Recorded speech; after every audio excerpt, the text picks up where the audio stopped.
4:13 എന്നെ ശക്തനാക്കുന്ന യേശുക്രിസ്തുവിലൂടെ എനിക്ക് എല്ലാം കഴിയും. ആ വചനം എന്ന് പറഞ്ഞേ, എന്നെ ശക്തനാക്കുന്ന യേശുക്രിസ്തുവിലൂടെ എനിക്കെല്ലാം കഴിയും. ഒച്ചത്തിൽ പറഞ്ഞ്, എന്നെ ശക്തനാക്കുന്ന യേശുക്രിസ്തുവിലൂടെ എനിക്കെല്ലാം കഴിയും. യേശു എനിക്ക് ശക്തി നൽകും, എനിക്കെല്ലാം കഴിയും. ഹല്ലേലൂയ. എന്നെ കർത്താവ് ശക്തിപ്പെടുത്തും, എനിക്ക് എല്ലാം കഴിയും. Hallelujah, hallelujah. I can do all things through Christ who strengthens me. യേശു ക്രിസ്തുവിലൂടെ എനിക്ക് എല്ലാം സാധിക്കും എന്ന് പറഞ്ഞേ, യേശു ക്രിസ്തുവിലൂടെ എനിക്ക് എല്ലാം സാധിക്കും എന്ന് പറഞ്ഞ്, യേശു ക്രിസ്തുവിലൂടെ എനിക്കെല്ലാം സാധിക്കും. കരമുയർത്തി പിടിച്ച് ഒരു 3 തവണ പറഞ്ഞ്, യേശു ക്രിസ്തുവിലൂടെ എനിക്കെല്ലാം സാധിക്കും. യേശു ക്രിസ്തുവിലൂടെ എനിക്കെല്ലാം സാധിക്കും. യേശു ക്രിസ്തുവിലൂടെ എനിക്ക് എല്ലാം സാധിക്കും. യേശു ക്രിസ്തുവിലൂടെ എനിക്കെല്ലാം സാധിക്കും. യേശു ക്രിസ്തുവിലൂടെ എനിക്ക് എല്ലാം സാധിക്കും. യേശു ക്രിസ്തുവിലൂടെ എനിക്കെല്ലാം സാധിക്കും. ഹല്ലേലൂയ. ഇത് നിങ്ങൾ ഹൃദയത്തിൽ വിശ്വസിക്കണം. യേശു ക്രിസ്തു എൻ്റെ കൂടെയുണ്ട്, അവനിലൂടെ എനിക്കെല്ലാം സാധിക്കും. യേശു ക്രിസ്തുവിലൂടെ എനിക്ക് എല്ലാം സാധിക്കും. എൻ്റെ കഴിവിലല്ല, യേശു ക്രിസ്തുവിൻ്റെ കഴിവിൽ, ശക്തിയിൽ എനിക്ക് എല്ലാം സാധിക്കും. Hallelujah, hallelujah. ഉറപ്പാണ്, യേശു നമ്മളെ എല്ലാവരെയും അനുഗ്രഹിക്കും, നമ്മുടെ പ്രാർത്ഥനയ്ക്ക് മറുപടി നൽകും, നമ്മുടെ കണ്ണുനീര് തുടയ്ക്കും, ആശ്വാസം നൽകും. യേശു നമ്മളോട് രക്തത്തിൻ്റെ ഒരു ഉടമ്പടി വെച്ചിട്ടുണ്ട്. യേശു ഒരു രക്തത്തിൻ്റെ, ഒരു പഴയ നിയമത്തിലും രക്തത്തിൻ്റെ ഉടമ്പടികളായിരുന്നു മോശയുമായിട്ടും ഒക്കെ ചെയ്തത്. അതുപോലെ തന്നെ പുതിയ നിയമത്തിൽ യേശു രക്തത്തിൻ്റെ ഉടമ്പടി നമ്മുമായിട്ട് വെച്ചിട്ടുണ്ട്. വചനം ലൂക്ക 22-ാം അധ്യായത്തിൻ്റെ 20-ാമത്തെ തിരുവചനം. ലൂക്ക 22:22 ബ്ലഡ് കവനന്റ്, രക്ത ഉടമ്പടി. അപ്രകാരം തന്നെ അത്താഴത്തിനു ശേഷം അവൻ പാനപാത്രം എടുത്തുകൊണ്ട് അരുളിച്ചെയ്തു, ഈ പാനപാത്രം നിങ്ങൾക്ക് വേണ്ടി ചിന്തപ്പെടുന്ന എൻ്റെ രക്തത്തിലുള്ള പുതിയ ഉടമ്പടിയാണ്. ഉണ്ടോ?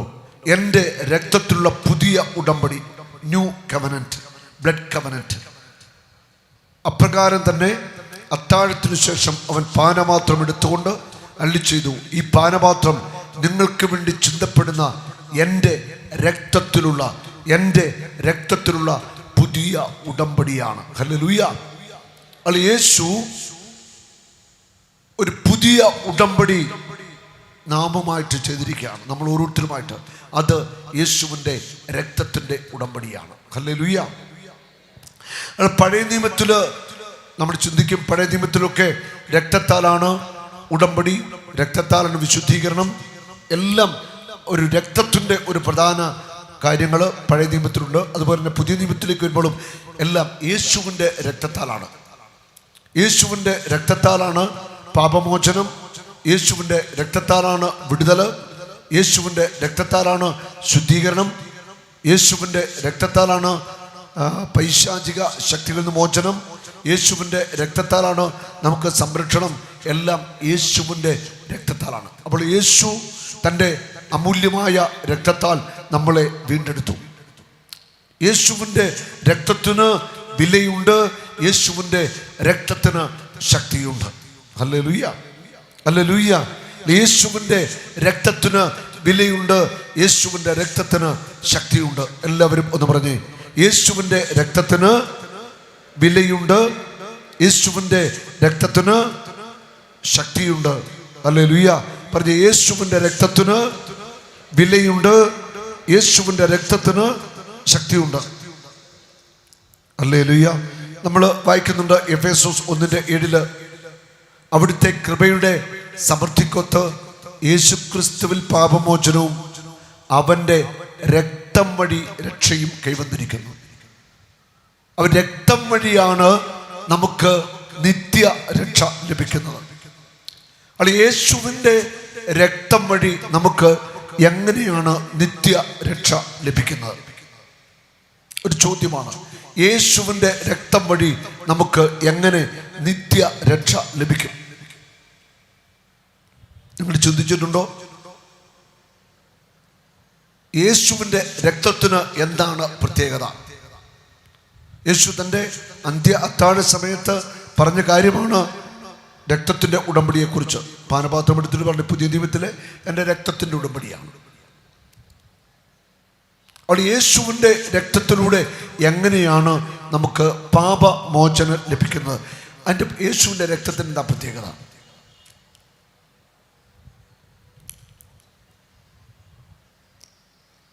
എന്താ യേശുവിൻ്റെ രക്തത്തിൻ്റെ പ്രത്യേകത? അതായത് യേശു പരിശുദ്ധ മറിയത്തിൻ്റെ ഉദരത്തിൽ പരിശുദ്ധാത്മാവിനാലാണ് ജനിക്കുന്നത്. ആത്മാവ് വന്ന് ആവസിച്ചു. വചനമായ ദൈവം കർത്താവായ യേശു മറിയത്തിൻ്റെ ഉദരത്തിൽ പിറന്നു. മറിയത്തിൻ്റെ ഉദരത്തിൽ ജനിച്ച് പിറന്ന യേശു ക്രിസ്തു, ആ യേശുവിൽ ഉള്ളത് ആരുടെ രക്തമായിരിക്കും? ആരുടെ രക്തമായിരിക്കും യേശുവിലുള്ളത്? ഇപ്പം മാനുഷികമായിട്ട് ഒരമ്മയുടെ ഗർഭപാത്രത്തിൽ ഒരു കുഞ്ഞ് ജനിച്ചാൽ ആ കുഞ്ഞ് അതായത് അണ്ഡം രൂപപ്പെടുമ്പോൾ തന്നെ അങ്ങനെ പിന്നെ വളരുകയാണ് 10 മാസക്കാലം. വളരുമ്പോൾ ആ കുഞ്ഞില് ജനിക്കുമ്പോൾ തന്നെ ആ പിതാവിൻ്റെയും ആ മാതാവിൻ്റെയും അല്ലേ ആ രക്തത്തിൻ്റെ ഭാഗമാണ് വരുന്നത്. മെഡിക്കൽ സയൻസ് പറയുന്നു, ഒരു അമ്മയുടെ വയറ്റിൽ ഒരു കുഞ്ഞ് കിടക്കുമ്പോൾ ആ കുഞ്ഞ് ഈ 10 മാസം വളരുന്നത് എങ്ങനെയാണ്? ഈ അമ്മയുടെ രക്തം കൊണ്ട് അല്ല, അമ്മയുടെ രക്തത്തിൽ നിന്ന് പോഷകങ്ങൾ ഈ കുഞ്ഞ് സ്വീകരിച്ചാണ് ഈ കുഞ്ഞ് വളരുന്നത്. ഹല്ലേലൂയ. അല്ല, ഈ കുഞ്ഞ് രൂപപ്പെട്ടപ്പോൾ തന്നെ ആ കുഞ്ഞിൽ ബ്ലഡ് ആയിക്കഴിഞ്ഞു. അത് ആ കുഞ്ഞ് വളരുന്നതനുസരിച്ച് അതിൻ്റെ അളവ് വർദ്ധിക്കുകയാണ്. അമ്മയിൽ നിന്ന് പോഷകങ്ങൾ സ്വീകരിച്ചാണ് ഈ കുഞ്ഞ് വളരുന്നത്, അമ്മയുടെ ബ്ലഡ് സ്വീകരിച്ചല്ല. ഹല്ലേലൂയ. ജനിക്കുന്ന കുഞ്ഞിൽ മാതാപിതാക്കന്മാരുടെ പാരമ്പര്യ സ്വഭാവങ്ങളും എല്ലാ കാര്യങ്ങളും ഉണ്ടായിരിക്കും. ഇത് മെഡിക്കൽ സയൻസ് പറയുന്ന കാര്യം, മാനുഷികമായിട്ടുള്ള കാര്യമാണ്. അപ്പോൾ യേശു മറിയത്തിൻ്റെ ഉദരത്തിൽ പിറന്നു. അപ്പോൾ യേശുവിൽ ഉള്ളത് ദൈവിക രക്തമാണ്, പിതാവിൻ്റെ രക്തമാണ്, പരിശുദ്ധ രക്തമാണ്. Hallelujah, hallelujah. പരിശുദ്ധ കന്യാമറിയത്തെ കത്തോലിക്ക സഭ അമലോത്ഭവ ആണെന്ന് പ്രഖ്യാപിച്ചിട്ടുണ്ട്. ഉത്ഭവ പാപം ഇല്ലാതെ ജനിച്ചവൾ. ദൈവം പരിശുദ്ധ കന്യകാമറിയത്തെ തിരഞ്ഞെടുത്തു. ഉത്ഭവ പാപമില്ലാത്ത ഒരു വ്യക്തിയിലാണ് യേശു വന്ന് പിറക്കുന്നത്. വചനമായ യേശു വന്ന് പിറന്നത് ഉത്ഭവ പാപമില്ലാതെ ജനിച്ച മറിയം, അമലോത്ഭയായ മറിയത്തിൻ്റെ ഗർഭപാത്രത്തിൽ ജനിച്ചു. അത് ശാരീരികമായ ഇച്ഛയിലെ ബന്ധത്തിലോ അല്ല ജനിച്ചത്. ദൈവത്തിൻ്റെ ആത്മാവാണ് യേശുവിനെ, പരിശുദ്ധാത്മാവാണ് യേശുവിനെ ആ ഗർഭപാത്രത്തിൽ, മറിയത്തിൻ്റെ ഗർഭപാത്രത്തിൽ നിക്ഷേപിക്കുന്നത്. ദൈവശക്തിയാണ്. ഇതൊരു മിസ്റ്ററിയാണ്, ഇതൊരു രഹസ്യമാണ്. യേശുവിൻ്റെ രക്തത്തിന് കറയോ കളങ്കമോ ഇല്ല, അത് പരിശുദ്ധ രക്തമാണ്. കാരണം മറിയം അമലോത്ഭവയാണ്. യേശു ജനിച്ചു, യേശു ഉദരത്തിൽ പിറന്നു. യേശുവിൻ്റെ രക്തം പരിശുദ്ധമാണ്. ഹല്ലേലൂയ. അതുകൊണ്ടാണ് യേശുവിൻ്റെ രക്തത്താൽ എനിക്കും നിങ്ങൾക്കും പാപമോചനം ഉള്ളത്. ഹല്ലേലൂയ. ഈ ഭൂമിയിൽ ഒരു മനുഷ്യൻ്റെയും രക്തം കൊണ്ട് പാപമോചനം സാധ്യമല്ല. കാരണം മനുഷ്യരെല്ലാം പിറക്കുന്നത് ഭാര്യ ഭർത്തൃബന്ധത്തിലൂടെയാണ്. അതിൽ ഒരു മാനുഷിക ബന്ധമുണ്ട്, അവരുടെ പാപമുണ്ട്, അവരുടെ ജീവിതമെല്ലാം അതിനകത്തുണ്ട്. ജനിക്കുന്ന കുഞ്ഞിനും ഇതെല്ലാം ഉണ്ട്. ജനിക്കുന്ന കുഞ്ഞോ ഉത്ഭവ പാപമുണ്ട്. അങ്ങനെ ജനിച്ച ഒരു കുട്ടി, അല്ലെ നമ്മളെപ്പോലുള്ള മനുഷ്യർ, നമ്മൾ ആരെങ്കിലും ജീവനെ കൊടുക്കുക എന്ന് പറഞ്ഞാൽ, നമ്മുടെ ജീവൻ കൊടുത്താൽ ആരുടെയെങ്കിലും പാപം ക്ഷമിക്കപ്പെടുവോ? ഒരിക്കലുമില്ല. നമ്മിൽ പാപമുണ്ട്, നമ്മുടെ രക്തത്തിലും പാപം ഉണ്ട്. ഹല്ലേലൂയ. അപ്പോൾ യേശുവിൻ്റെ രക്തത്തിൽ കറയോ കളങ്കമോ ഇല്ല. യേശുവിൻ്റെ രക്തം പരിശുദ്ധ രക്തമാണ്. ഹല്ലേലൂയ. പരിശുദ്ധ രക്തം, ഹോളി ബ്ലഡ്. യേശുവിൻ്റെ ആ പരിശുദ്ധ രക്തത്താലാണ് നമ്മുടെ പാപത്തിൻ്റെ കറകൾ കഴുകപ്പെടുന്നത്. നിങ്ങൾ കുമ്പസാരക്കൂട്ടിൽ ചെന്ന് അനുദപിച്ചു എന്ന പാപങ്ങളെല്ലാം ഏറ്റുപറയുന്നു.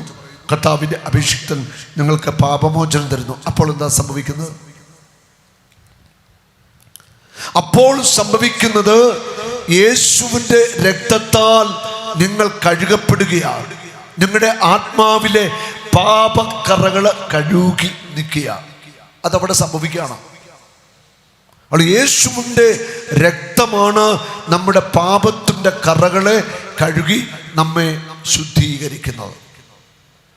യേശുവിൻ്റെ രക്തം പരിശുദ്ധമാണ്.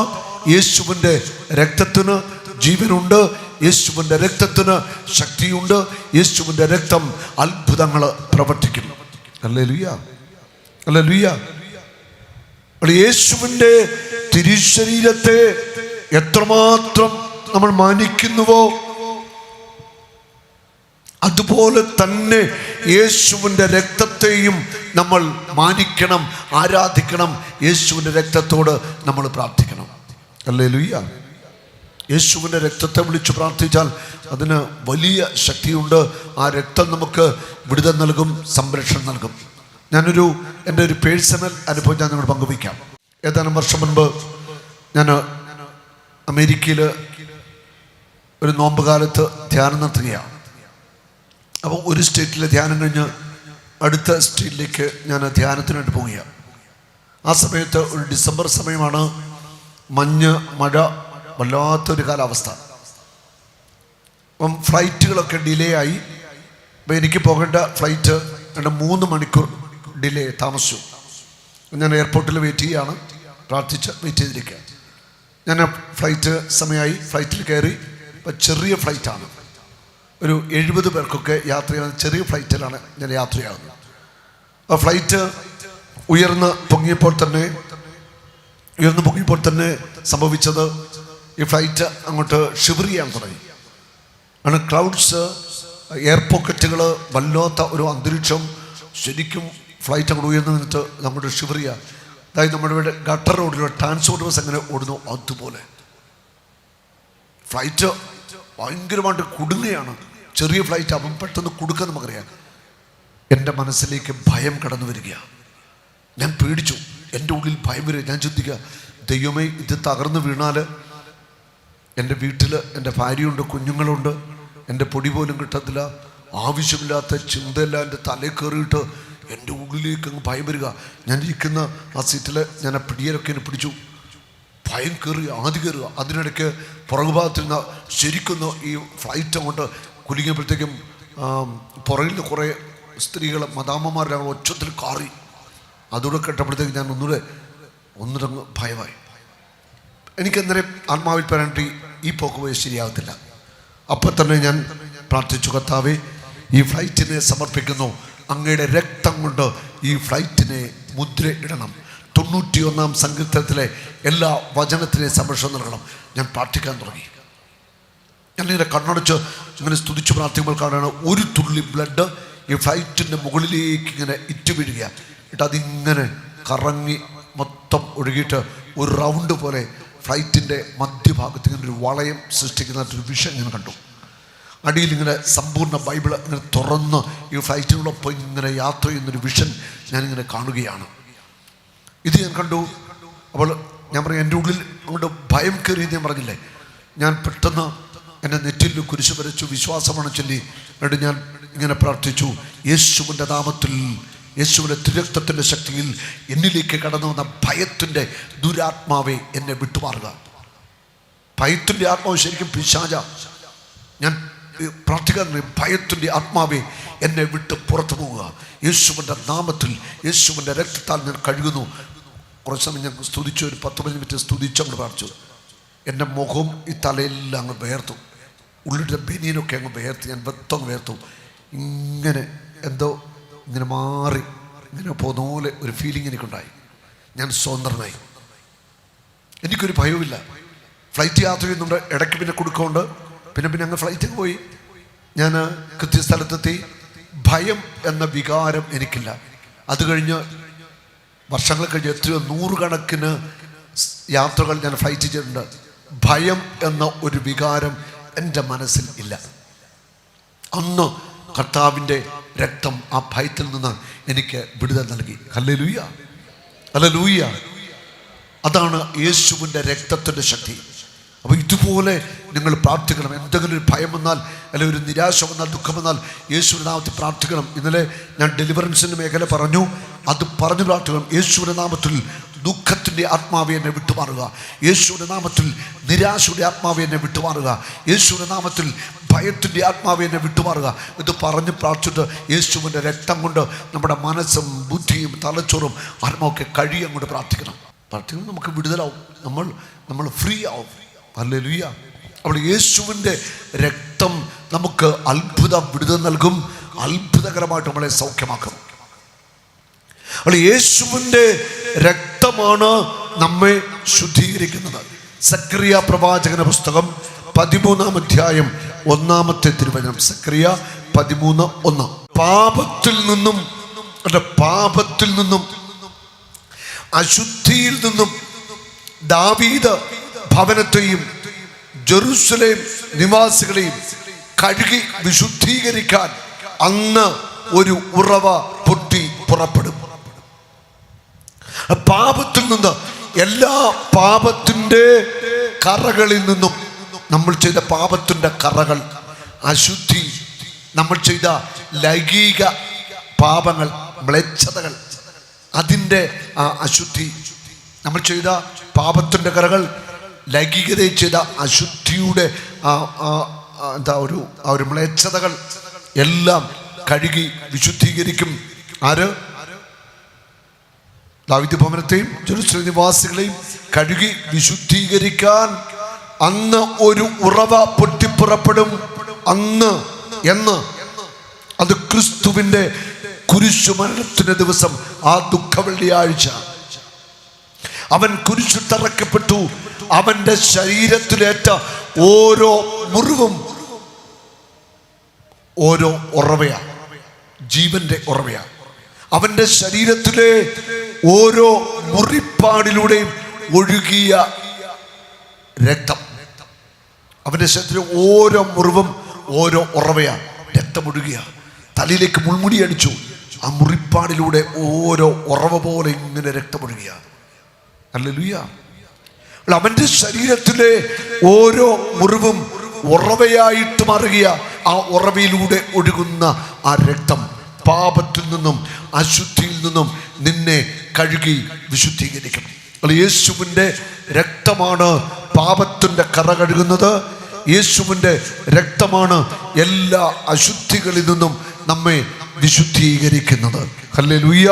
ഒരു നാളും നീ അനാഥനല്ല, ഒരു നാളും നീ അന്യനല്ല, ഒരു നാളും നീ അനാഥനല്ല.